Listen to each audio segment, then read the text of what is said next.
ইতিমধ্যে ঘোষিত হয়েছে লোকসভা নির্বাচন ও তার দিনক্ষণ। এবার নিজেদের দাবি আদায়ে সরব হল রানীগঞ্জ ব্লকের তিরাট গ্রাম পঞ্চায়েতের পলাশডাঙ্গা অঞ্চলের আদিবাসী সম্প্রদায়।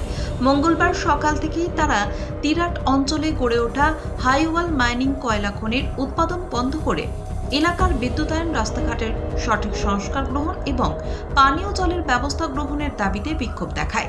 এলাকার আদিবাসী জনজাতি সম্প্রদায়ের মানুষজনের দাবি, তারা এ নিয়ে 4 থেকে 5 দফায় লিখিতভাবে তাদের সমস্যাগুলি কয়লা খনি কর্তৃপক্ষকে জানালেও তার কোনো সদুত্তর মেলেনি। উপরন্তু প্রতিবারই তারা ঝুড়ি প্রতিশ্রুতি দিয়েছেন, কিন্তু কোনো ব্যবস্থা গ্রহণ করেননি। বর্তমানে গরম একটু পড়তে না পড়তে পানীয় জলের দুর্ভোগ বাড়ছে, আর সেই দুর্ভোগের কারণে এলাকায় বনাঞ্চল স্তব্ধ করা, চাষাবাদ বন্ধ হয়ে যাওয়া অসহায় আদিবাসী সম্প্রদায় এবার তাদের দাবি আদায়ে সোচ্চার হয়েছে।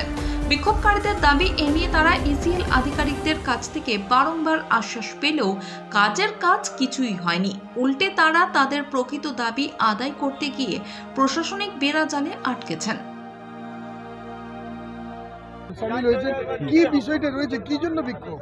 দেখুন, আজকে আমরা বিক্ষোভ করেছি, এটা বললে ভুল হবে। এই বিক্ষোভটা আমরা দীর্ঘদিন ধরে করেছি, এই বিক্ষোভটা আমরা অনেক দিন ধরে করছি। আর বিক্ষোভের মূল কারণ হচ্ছে বিদ্যুৎ, জল এবং রাস্তা। এই যে এত বড় একটা হাইওয়াল প্রজেক্ট ইসিএল চালাচ্ছে, ঠিক আছে, এর ফলে আমাদের যে দৈনন্দিন জীবনের যে যাতায়াতের রাস্তা, সেই রাস্তা কিন্তু খারাপ হচ্ছে। কেন খারাপ হচ্ছে বলুন তো? এই যে বড় বড় গাড়ি চলছে, এত লোড নিয়ে চলছে, তো যাতায়াতের রাস্তা তো নিশ্চয়ই খারাপ হবে। তো আমরা ইসিএল কর্তৃপক্ষকে বারবার জানিয়েছি যে আমাদের রাস্তা ভালো করে দেওয়া হোক, আমাদের রাস্তা মেরামত করা হোক, আমাদের নতুন করে একটা রাস্তা করে দেওয়া হোক। এরকম আমরা বারবার ইসিএলকে কর্তৃপক্ষকে জানিয়েছি, কিন্তু আমাদের দাবি ওরা মেনেনি, আমাদের দাবি ওরা কোনো মতেই মানেনি। এবং আমরা দাবি করেছি বিদ্যুতের জন্য, যে আমাদের পলাশডাঙ্গা গ্রামে বিদ্যুতের একটা ভালো ব্যবস্থা করা হোক। কিন্তু আমরা এই ইলেকট্রিকের জন্য আর এই রোডের জন্য, ইলেকট্রিক আমরা বলছি যে সামনে মাইস আছে, তো তার জন্য বলছি কিছুটা লাইনটা দোক। আমাদের তো ফ্রিজ ট্রিজ চলে না, আমাদের সিরিফ লাইনটার জন্যে। কেন কি পিছনে আমাদের জঙ্গল আছে, অসুবিধা আছে, তাই জন্য আমাদের এসিএলকে বলছি যে আমাদের কিছুটা হেল্প করো।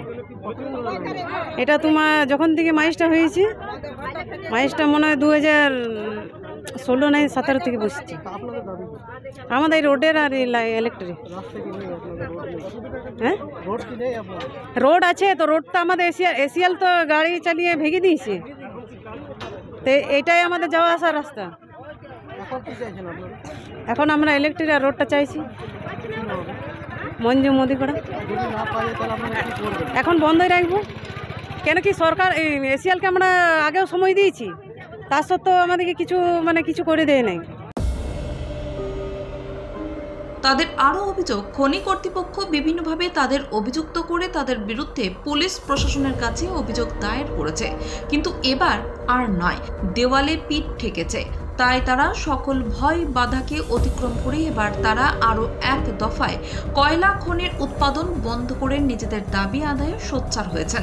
বিক্ষোভকারীদের দাবি, এদিনও তাদের আশ্বাস দিতে খনি কর্তৃপক্ষ ঘটনাস্থলে এসে তাদের সাথে কথা বলেছেন। তাদের দাবি, তারা জানেন না কারা দাবি পূরণ করবেন, তাই যতক্ষণ না সঠিক কোনো তথ্য দিয়ে তাদের সমস্যা সমাধানের জন্য উদ্যোগ গ্রহণ করা হচ্ছে, ততক্ষণ পর্যন্ত তারা তাদের এই আন্দোলন চালিয়ে যাবেন বলেই দাবি করেছেন। এদিকে আদিবাসীদের এই বিক্ষোভের জেরে স্তব্ধ হয়ে রয়েছে কয়লা খনির উৎপাদন। এ বিষয়ে খনি কর্তৃপক্ষের কোনো রকম বক্তব্য অবশ্য পাওয়া যায়নি। রানীগঞ্জ থেকে সুব্রত বার্গের রিপোর্ট, LCW ইন্ডিয়া।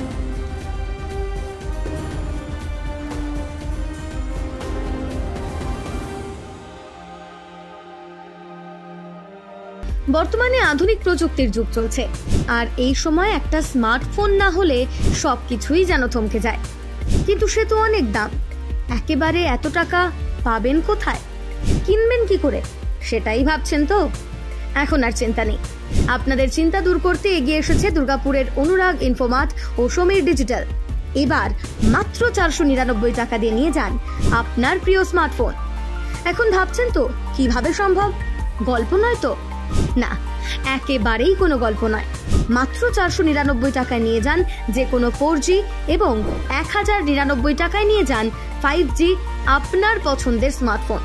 যে কোনো 4G ফোন নিলে আপনাকে 24 মাসে দিতে হবে 499 টাকা করে, আর 5G ফোন নিলে 24 মাসে আপনাকে দিতে হবে 1099 টাকা করে প্রতি মাসে। তাহলে আর দেরি না করে আজই চলে আসুন দুর্গাপুরের অনুরাগ ইনফোমার্ট কিংবা সমীর ডিজিটালের যে কোনো শাখায়, আর বাড়ি নিয়ে যান আপনার স্বপ্নের প্রিয় স্মার্টফোন। যোগাযোগ করুন নিচের মোবাইল নম্বরে। অনুরাগ ইনফোমার্ট, সমীর ডিজিটাল।